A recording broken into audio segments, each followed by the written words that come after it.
nyine yari imvura ikomeye ntakubitiramo n'ubukana bwayo nyine bwa sebeya bukaba ibindi bintu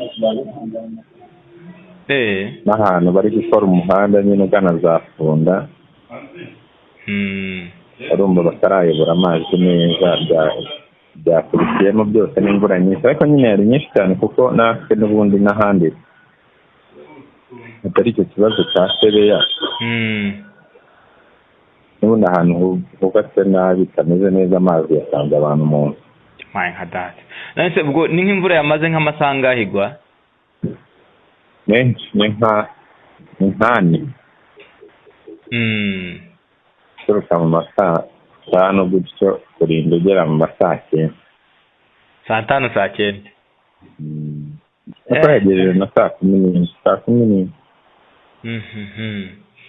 ubu yatwaye ibintu byose bitandukanye byinshi amazu yaguye ariko ubwo n'ubundi ni ya mazu yari asanzwe ariko ku mukuru harimo nayo yari akomeye ariko nyine ari ahantu hari amazi yaje ari menshi arayagusha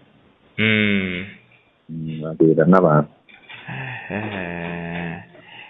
ubuzima burasa nk'ubwahagaze rero ubuzima kugira ngo igice kimwe nyine cyo ku Nyundo no mu nce za Funda imodoka ntoya n'utundi kinyabiziga turabasha kuhanyuza ariko inini zo wacu ntabwo tuhanyuza bro ko numva bikomeye cyane akomeye urumva nk'amabisi ntabwo tambuka amapasiteri ariko nyine nk'uduhiyase utundi tunyabiziga duto two munsi ya hiyase natwo turatambuka kuko umuhanda ahantu wangiritse ariko ubutabazi bwatanzwe se basi ubutabazi bwo buri gutanga ahantu se ko nabonye ahubwo ahanini hasa nk'amakoro ubwo ibyo bintu bishiguka ku musozi ibyo birava hehe hariya haba igitaka amakoro waba hano uje mu mujyi haba igitaka gisanzwe ahantu wongera kuyabona ugeze n'intibyo wenda kugera mu Kamira usatse ibice bya Musanze rero utuzi hariya kuri bwa Funda aho hafite igitaka kizima ubu se wenda tuvuge mu mujyi wa Rubavu ubuzima bumeze bite urabona nta cyahungabanye cyangwa naho mu mazi yageze ntabwo byabura kuko hari abantu n'ubundi bakorera mu bice byangiritse bahataha n'abandi bazaga kurangura mu mujyi urumva ni ikibazo kubera ko ntibari gukurikirana ibyabo byangiritse cyangwa ababo babuze urumva ko harimo intindo ubu hari n'amaduka yagiye cyane birangirika bro ni ukwihangana kabisa byoroshye nyine ariko ni ibisanzwe nyine by'ibiza ese mu by'ukuri ubona hari icyakorwa kugira ngo biriya biboro bikumirwe cyangwa ni ibiza nyine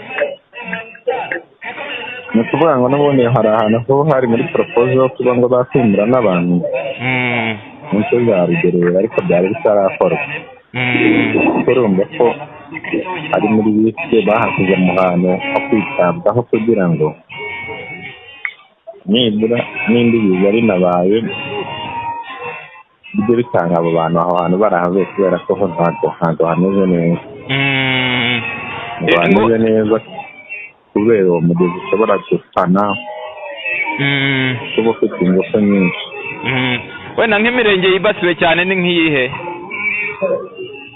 ubwo ni umurenge wa Rugerero n'uwa Nyundo n'uwa Kanama ubwo ni Rugerero na Kanama hahandi se wari wahavuye wowe ubwo uravuga hehe aho meruka nyine uba aya niho nkiba wowe ntabwo byakugezeho ngewe n'utundi duce twageze mu nzu man abantu ba Rubavu mwihangane bro nyine ni zone y'ibiza ntabwo ari zone y'ibiza ni nahari igihe bijya bikunda kuhaba nyine biba bitandukanye. Nibyo ibiza byabaye ariko nk'uko bivuze ahanini ni mu majyaruguru no mu ntara y'uburengerazuba kugira ngo ahangaha turi ubu tuvugana hamaze kwitaba Imana abantu bagera ku 129 nk'uko mubibona amazu yasenyutse, inkangu zacitse, hari abakomeretse ariko iyo mibare iraza kugenda imenyekana nyuma kuko mu byemezo bimaze gufatwa nuko abayobozi b'ibanze bafatanyije n'abayobozi ku rwego rw'akarere bagiye kunyura ahangaha mubona hose hari abantu kugira ngo bababwire babasabe kujya kuri site zitandukanye aho bari buze kurara, aho basanga babiteguye kugira ngo babakire baze no kugira ifunguro bafata. Turifuza yuko mbere ya saa 12 nta muntu uba ugicaracara ahangaha mubona hari amazu yasenyutse kuko nk'uko mubonye imvura irahise mu kanya ishobora kugwa ugasanga hagize n'undi muntu ugiriramo ibibazo. Ku rundi ruhande abaturage bashobora gutinya bavuga bati hari utuntu twacu twarokoye turadusigamo. Inama yemeje yuko hari abashinzwe irondo n'abashinzwe umutekano bahasigara bacunga ibisigaye, ababasha kujyana utuntu dukeya bakatujyana. Kandi nk'uko nabivuze hari abitabye Imana bamwe banashyinguwe, abandi turasaba yuko bashobora kubashyingura kandi ibyo byose leta ikabibafashamo.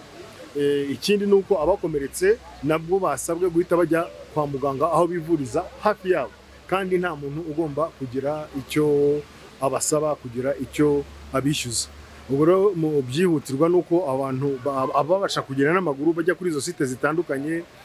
Hari hano hepfo ku Nyamirambo, hari ahantu ku kiliziya cy'abadivantisite bavuze, hari ahantu mu rugerero, aho hose bagende bahajya kugira ngo nimugoroba nibura mu saa 12 hari komande yakozwe y'ibiribwa iza guturuka mu Kamira bakabazanira, noneho bikagenda bikomereza.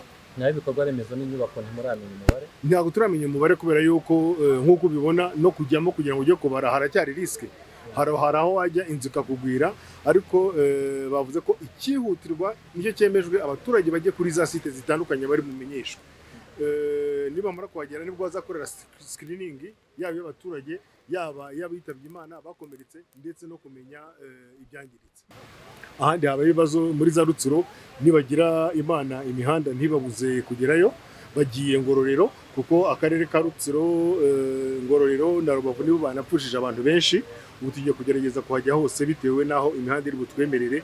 Ubwo rero ibyemezo byafashwe barabibamenyesha, uretse ko si ngombwa yuko banabibamenyesha ari uko bahageze itumanaho rirakora. Oya bibaye ngombwa ko ishuri ryahagarara kugira ngo ishuri rigwire abana ryahagarara, niba ari risanwa rigasanwa, niba ari ugusukura gusa barasukura amashuri akomeze. Uretse yuko niba na ngombwa urabona ko mu kanya imvura yarigwene no mu kanya ishobora kugwa. Ubundi aho bateganyirijwe kujya kuba ni amasite bari buze gushyiraho amahema arimo araza aturutse hirya no hino, amamashini akora imihanda arimo araza aturutse hirya no hino.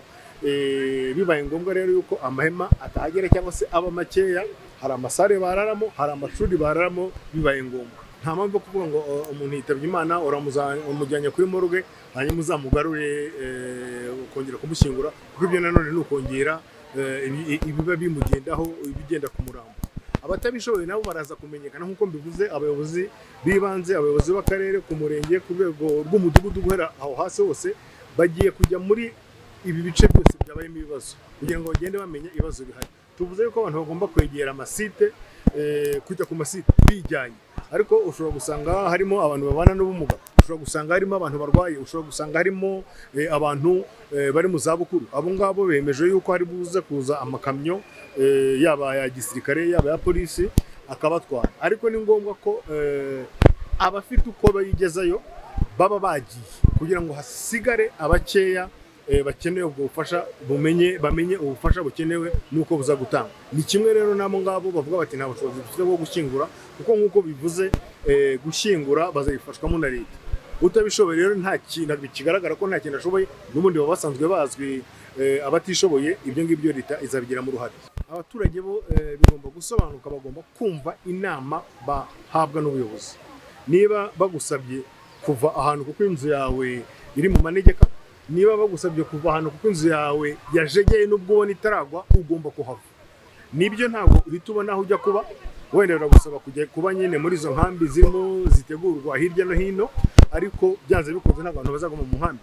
Nuko uyu munsi tudashaka yuko mwabibonye turere hepfo kuri college Nyemeramihigo abantu bari bicaye hanze n'utumatora n'umutaka n'agatebe, ntabwo dushaka ko baza kurara hanze. Gukora ibyihutirwa nuko bajya ahantu hamwe bakabasha kugira aho baryama, bakabasha kugira icyo barya, bakabasha kubona amazi hari n'umuriro, noneho ibikurikira bizabarwa nk'uko twabivuze, buri wese azagire icyo ahabwa, ariko icy'ingenzi ari ukubanza kuramira ubuzima bw'abantu no kwirinda ko imvura ishobora gukomeza kugwa nk'uko bivuze, ishobora kugwa ukwezi kose yagira ibindi bibazo itera. Ibi ni ibintu bikunda kuba navuga rimwe nka buri myaka 5-10 amazi akaza agatwara byose, ariko ku rundi ruhande ntabwo ugomba kwibagiza nanone n'amikoro y'igihugu, ntabwo wakwimurira abantu icyarimwe. N'ubu ngubu abimutse ni ibintu bishobora kuzafata akanya kugira ngo babone aho babashumbusha nk'abo basenyewe, ntabwo wakumva yuko bakongera kuza kubaka hano. Ubwo rero ikibazo kirazwi, ariko bijyana n'amikoro y'igihugu uko bizagenda bishoboka, abantu bazagenda bavanwa ahari amanegeka nk'uko bikorwa ahandi hose mu gihugu, ntabwo ari hano gusa. Mu mujyi wa Kigali birakorwa n'ahandi hose, abari mu manegeka bavanwamo, ariko biterwa n'uko amikoro y'igihugu agenda aboneka. Hari abandi baturage amazi yasizemo hagati ari guca hirya no hino, bo haragiye gukorwa iki kugira ngo nabo babashe kuhava hano inyuma gatoya? Ntabwo ari babashe kuhava, bagomba kuhava. Nibyo mu kanya nababwiraga yuko abayobozi b'ibanze bo guhera ku buyobozi bw'ibanze kugeza ku buyobozi bw'akarere bagiye gufatanya n'inzego z'umutekano, bakanyura muri izi site zose zagize ibibazo. Abantu bari mu mazu nk'ayo ngayo uvuze bakavamo bakajya kuri site, ntabwo bagomba kugumamo, kuko niba ari hagati y'amazi imvura igwira ijoro yaza igahuhura ibisigaye. Ibikorwa by'ubutabazi birakomeza gute? Ibikorwa by'ubutabazi ni kureba muri izo site, hari n'abari kureba ahagiye harinda itaka, inkangu zacitse, kugira ngo nuko nguko n'imirambo ikomeza kugenda iboneka. Byo birakomeza kwabyo, ariko nyuma y'inama ibaye ya komite tekinike yagira ngo ifate ibyemezo byihutirwa, bo bemeje yuko abo baturage bari ahantu hari ibibazo bagomba kuvamo byanze bikunze. Bararenga 20 bamaze kwitaba Imana, ariko mukurikije n'amakuru murimo mugenda mwakira, ubwoba ko bashobora kwiyongera? Bashobora kwiyongera kubera ko urabona imvura yaguye nijoro. Imvura yaguye nijoro ntabwo ari kimwe no ku manywa. Nk'ubu ngubu igize gutya igahuruduka ikagwa, twahunga nibura tukajya hirengeye. Nijoro iraza ikagusanga mu nzu, nijoro inkangu ziracika zikagenda, nijoro urasohoka amazi agakubita utaruzi uko hari. Ubwo rero abantu barakomeza bashakishe, wenda ntibyakwiyongera cyane nk'imibare tumaze kubona, ariko ntabwo byantangaza kugera nimugoroba niba umunsi tubwije na 29 hiyongereho abandi 10-15, kuko ni ugukomeza gushakisha. Hanyuma nihamara no gukora screening ngo twabivuze abantu bageze mu nkambi, bazajya batubwira ababo babuze. Hari n'abo wenda tutazabona, niba duhagaze hano umugezi wa Sebe ugenda ukagwa mu Kivu, nta kitubwira ko hari nta mirambo iri mu Kivu, ariko buriya bizasobanuka neza abantu bamaze no kujya hamwe, batangiye gutanga amakuru bavuga ati turabona uwacu uyu nguyu tutamubona.